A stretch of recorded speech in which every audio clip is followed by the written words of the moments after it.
Hello everyone, I hope you all are doing great. So in this lecture we will see how to derive the savings equation from the consumption equation. So in order to derive the savings equation, we need two equations at first. One is for income, that will be consumption and savings. So we all know that income can be estimated with the help of consumption and savings. And in the previous lecture, we saw the consumption function, that was autonomous consumption plus induced consumption.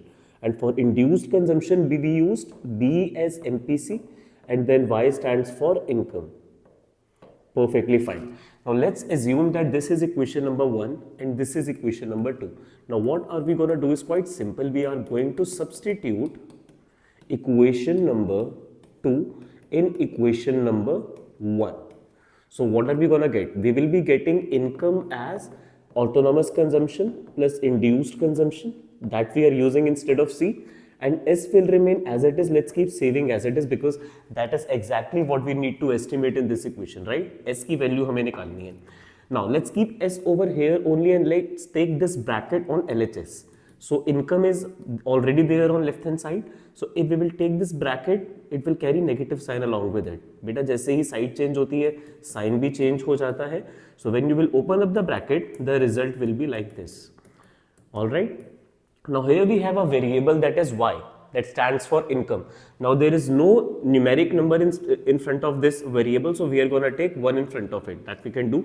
So autonomous consumption को हम थोड़ा पहले लिख देंगे and like terms ये Y और Y को हम एक साथ लिख देते हैं. तो ये Y बेटा प्लस में है तो ये +1Y हो गया, ये नेगेटिव है तो ये -BY हो गया and it will be equal to savings. Is it right? Now what are we going to do is quite simple.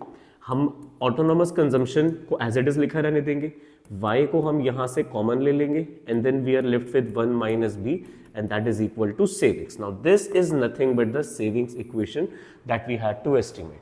All right. Now we all know that b stands for MPC, so 1 minus MPC will become MPS, right? So this is actually the bracket for MPS that we have used, and then y stands for income in here. And then negative consumption stands for, you all know, autonomous consumption. Now we are going to take one numerical for verifying this equation. So let's take one numerical. So for numerical purpose, let's assume that the income in the economy is 200 and people have to spend 80% of what they will be earning additionally. And then let's say autonomous consumption is 40 crore and we are asked to calculate the value of savings in the economy. Alright, so this is the question right here. Alright, now let's solve for it on here. So for savings, we know that the equation is negative autonomous consumption. Then we have to add the value of MPS multiplied with income and you will get the value of saving. So autonomous consumption value is given to us as 40, so it will become -40 according to the formula. And MPC value is 0.80, that is 80% of increased income will be spent on consumption, and then income level in the economy is 200.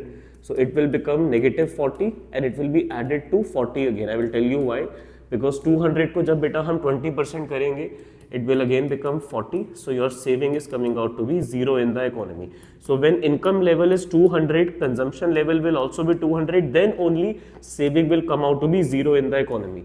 Now this point is called as what? Break even point, where income is equal to consumption. Okay, let's take one more example in which let's increase the income to 300 in the economy and then autonomous consumption is again 40 and people will be spending 80% of their increased income. We have to calculate the value of savings. So let's find out the value of savings in this question. So equation for savings will be negative autonomous consumption. We add MPS to it in order to arrive at savings, right? हमें बेटा यहाँ पर MPS की value को add करना है ताकि हमारी सेविंग्स की वैल्यू निकल कर आ जाए. Okay, negative autonomous consumption will be 40 and then MPC value is 80% of increased income and then income level is 300 in the economy. So it will be -40 and it will be 20% and it will be 300 as per the question. So autonomous consumption is 40 and then people will be saving, that is 60 of their increased income, and that will make savings is equal to 20 in the economy. So if the income level is 300 and saving level is 20, how much will be the value of consumption in the economy? तो बेटा लोग 300 में से अगर 20 save कर रहे हैं तो 280 खर्च कर रहे हैं। Just for your information you should know कि if saving value is 20 out of 300 income, then the remaining amount is said to be the consumption amount. I believe the topic is clear to all of you. From all the topic, all you should be remembering is this saving equation. That will be negative autonomous consumption, and then we have to add NPS to it multiplied with the level of income, and you will get the value of saving. And the derivation was quite simple. So it was derived like this. We started all the way from the equation of income, and then we had equation of consumption. We substituted the equation of consumption in the equation of income, and then we got this, and then we took this bracket on left hand side and we got income subtracted with consumption will be equal to savings. When you will take out the consumption out of the bracket, all signs will be changed. Autonomous consumption will become negative autonomous consumption, and by will become negative by.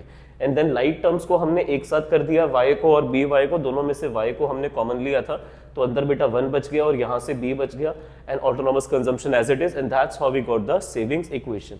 And then we took a numerical to prove the equation.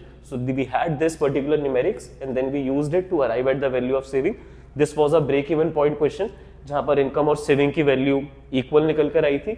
And in this particular question we had question right here, and then we solved it to arrive at consumption as well as savings. Primary, we needed to calculate savings, but for additional purpose, if in this question examiner was asking you to calculate the value of consumption as well, then you can calculate the value of saving with this formula, then you can subtract it from income and you can calculate the value of consumption. Perfectly fine. So the topic for today's class was savings function, and this is it. And then now you know how to derive savings equation from the consumption equation. Now if you have any doubt, difficulty in either saving equation or consumption equation, feel free to ask to me in the comment section or on my Insta handle. And that's it for today. Thank you for listening me so patiently. Have a nice day.